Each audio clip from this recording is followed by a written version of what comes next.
Sa kabatiran po ng ating mga manonood, doon po sa mga hindi nakakilala po sa inyo, mawalang galang po, Judge, can you mention ilan po ang naitumba niyong hostage taker, Judge? Alam mo, naka-enkwentro ako ng siguro mga 20 hostage situation during night time at SWAT team. 6 doon ang kinakailangan naming putukan ang hostage taker at naging sanhi ng kanyang kamatayan. Doon po sa 6 na yon, Judge, kayo po bilang sharpshooter at SWAT team member ay siyang nagdesisyon na paputukan na po yung suspect.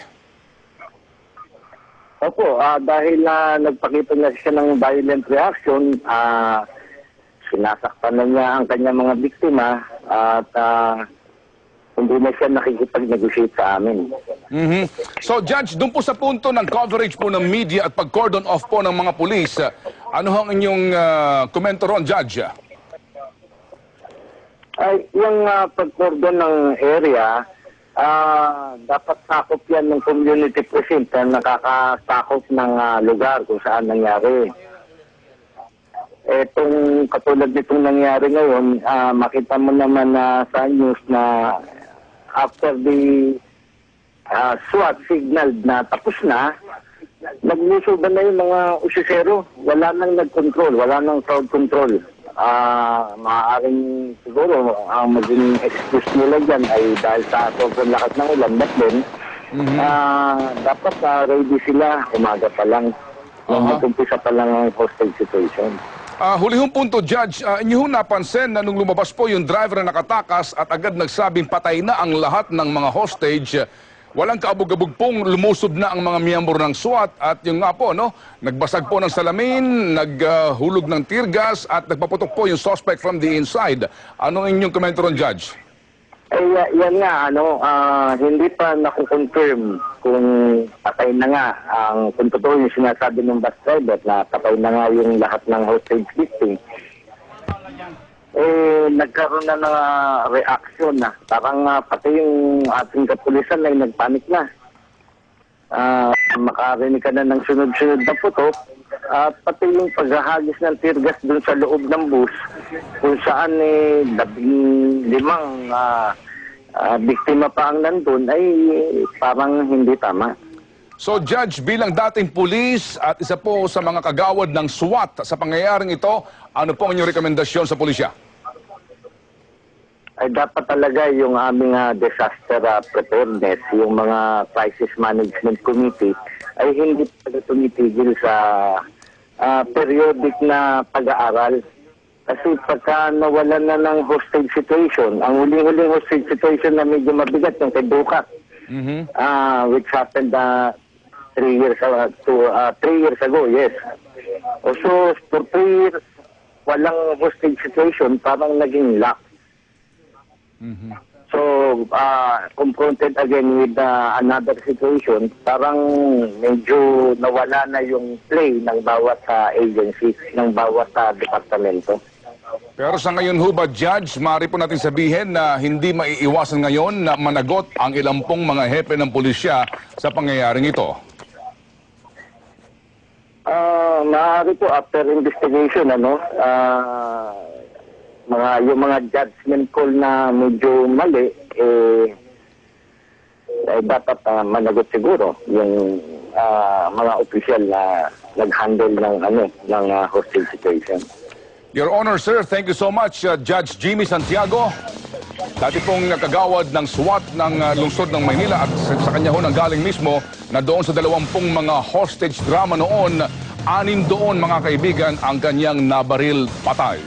Samantala, dead on arrival po ang isa sa 2 Chinese national na isinugod sa PGH at live doon nagpapatrol si Francis Jove. Francis? Alam mo, Ted, agad ngang isinugod sa iba't ibang ospital dito sa Maynila ang iba't ibang mga biktima ng pamamaril sa madugong hostage-taking sa Quirino Grandstand kanina. 2 nga sa Chinese national na sakay sa bus na biktima ng hostage-taking kanina ay itinakbo sa PGH. At ayon sa mga investigador ng MPD Station 5 na kasamang nagdala doon, dead on arrival ang 22 taong gulang na Chinese national na kinilalang si Wong Si Lam at sinasabing may tama siya ng bala sa kanyang balikat. Inoobserbahan naman doon sa PGH ang 32 years old na si Yuk Suling na tinamaan naman sa kanyang bibig. At bukod dito, isang report din ang nakarating sa atin na ginagamot ngayon ang isang 12 taong gulang na bata sa Abad Santos Hospital sa Binondo, Maynila. Kanina sa pag-ikot natin sa mga ospital ay nakita rin natin ang mga kinatawan ng iba't ibang ahensya tulad ng DILG, Interpol, DOH at Manila Police District na umiikot sa mga ospital. Hinihintay naman ng PJH ngayon ang SOCO na magsasagawa pa ng pagsusuri sa bangkay ng lalaking nasa kanilang ospital. Ted? Salamat sa iyo, Francis. Samantala, nakikipagpulong ngayon si Pangulong Noynoy Aquino sa PNP, mga opisyal po ng DILG at kay Manila Mayor Fred Lim kaugnay ng nangyaring madugong hostage drama sa Quirino Grandstand kanina. Ayon po ito sa text message na pinadala ni spokesperson Attorney Edwin Lasierda. Ay pa kay Lasierda, mag-i-issue po ng pahayag ang Pangulo kaugnay ng trahedya. Atin po naman balikan ang sitwasyon dyan sa grandstand at nandun pa rin mga kaibigan, si Julius Babaw. Julius! Maraming salamat, Ted. Marami ang nangihinayang dito sa nangyaring ending dito sa hostage drama sapagkat bandang hapon kanina, Ted, ay ilang beses paulit-ulit na sinasabi ng spokesman ng Manila Police District na si Ginoong Margarejo na itong hostage drama ay posibleng mauwi sa maganda dahil nga sa sinasabi niyang pinapakitang goodwill nitong si Senior Inspector Mendoza na palayain ng isa-isa itong mga hostage. Subalit nakalulungkot na ito nga ay nagtapos sa pamamagitan ng pagkamatay ng maraming tao. At marami rin ang kumay-question ngayon, Ted, dito sa sinasabing standard operating procedure ng mga operatiba ng SWAT team ng PNP. Marami ang nagtataka kung bakit masyadong matagal itong proseso nung kanilang pag-contain dito sa hostage taker at kung bakit umabot ng pagkatagal-tagal, mahigit sa 1 oras, bago nila napasok itong loob ng bus. At kini-question din ng marami nating mga nakakausap dito kung bakit kinakailangang arestuhin nga itong kapatid nitong si Mendoza na si SPO2 Gregorio Mendoza, kung saan naroon nga yung posibilidad na itong ang buong pangyaring ito ay napapanood nitong si Mendoza sa loob ng bus. Sapagkat after nga ang mangyari ito, Ted, doon na nagsimula itong mga sunod-sunod na putok na naging dahilan nga ng pagkamatay ng ilan sa mga bihag.